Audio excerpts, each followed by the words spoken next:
वंदे मातरम। चांदनी चौक क्षेत्र के लोकसभा बीजेपी से प्रवीण खंडेलवाल जी ने जीत हासिल कर जो जनता के सामने विश्वास दिलाया था, उसे शपथ ग्रहण से पहले ही अपने क्षेत्र की जनता से रूबरू होकर उनकी प्रत्येक समस्या को ध्यान से सुने और आश्वासन दिया कि आपकी हर परेशानियों को जल्द से जल्द पूरा किया जाएगा। प्रवीण खंडेलवाल जी ने अपने कार्यकर्ताओं और अधिकारियों से बात कर तत्काल हर क्षेत्र की समस्या को हल करने को कहा। आपके पास ही है ना, मुझे आपके सहयोग की जरूरत है। ये यहाँ पर इंदिरा कैंप में कोई 2 टॉयलेट की फाइल पड़ी हुई है आपके पास में, काफी लंबे समय से, है ना? तो जरा मैं इसको जरा जल्दी क्लियर कराएंगे।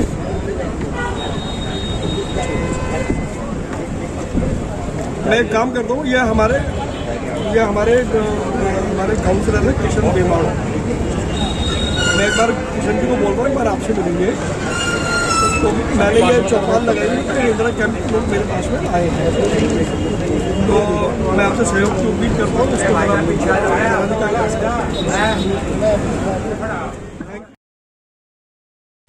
वहीं बीजेपी जिला केशवपुरम कार्यालय प्रभारी अविनाश सिंह ने क्या कुछ कहा, आइए जानते हैं ग्राउंड जीरो से हमारे संवाददाता रंजीत गुप्ता की एक रिपोर्ट में। सभी दर्शकों को नमस्कार।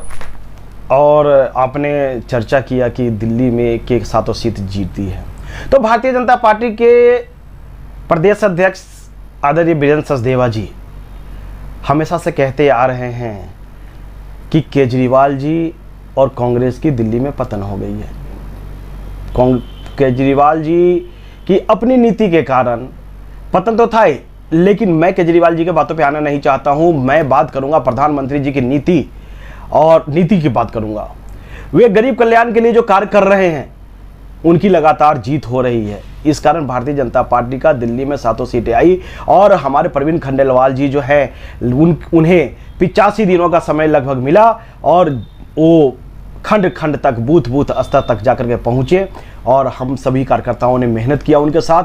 चाहे मैंने गर्मी की परवाह नहीं की, प्यास की परवाह नहीं की, लोग उनके साथ लगे रहे, अपनी बातों को पहुंचाते रहे, उनका परिचय कराते रहे। नरेंद्र मोदी जी की जो ऑलरेडी जो सरकार की जो योजनाएं हैं, जो धरती पे काम कर रही है, उसकी चर्चा करते हुए दिल्ली की जनता ने जो विश्वास दिला, उसके लिए मैं बहुत आभारी हूँ।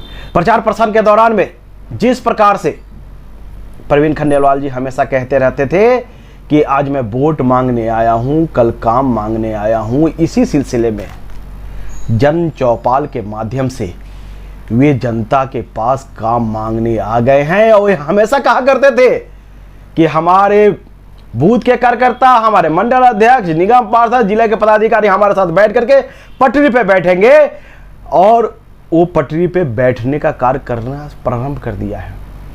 देश में एक ऐसे नेता, विश्व के एक ऐसे नेता जो कहते हैं वो करते हैं, और उसी तरह से वो है भारत के प्रधानमंत्री। और उसी तरह से आज हमने खंडेलवाल जी का जो है वो चरित्र चित्रण को यहाँ पे हमने देखा कि बोलते जो कहते हैं वो कर रहे हैं। प्रधानमंत्री मोदी की बात कर रहे हैं। प्रधानमंत्री मोदी तो कहते थे 400 पार, लेकिन 400 पार तो दूर की बात, वो अपनी स्पष्ट बहुमत भी ना ला पाए। देखिए, प्रधानमंत्री जी की बातों को आप जब गौर से देखेंगे तो प्रधानमंत्री एक इंटरव्यूज में ऑलरेडी कहा है पहले से ही कि आपके घर में 2 बच्चे हैं, कोई साइंस स्ट्रीम लेना चाहता है, कोई कॉमर्स स्ट्रीम लेना चाहता है। कौन व्यक्ति नहीं चाहता कि मेरा बच्चा जो है 90% से पास हो, 95% से पास हो। जो बच्चे 80% मार्क्स लाने वाले हैं, उसके लिए टारगेट सेट किया जाता है कि वो 90% लावे, 95% लावे, 98% लेके आए। प्रधानमंत्री जी ने कार्यकर्ताओं को, जब 303 सीटें थी तो कार्यकर्ताओं के लिए कार्य सेट किया कि इस बार जो है 400 पार लानी है, चूंकि और भारतीय जनता पार्टी के लिए 370 पार लानी है। हमने 370 की धारा समाप्त की है और उससे पूरे देश में खुशहाली का वातावरण है। कश्मीर की जो व्यवस्था है वो बहुत अच्छी हो रही है, वहाँ से पथराव रुक गया है।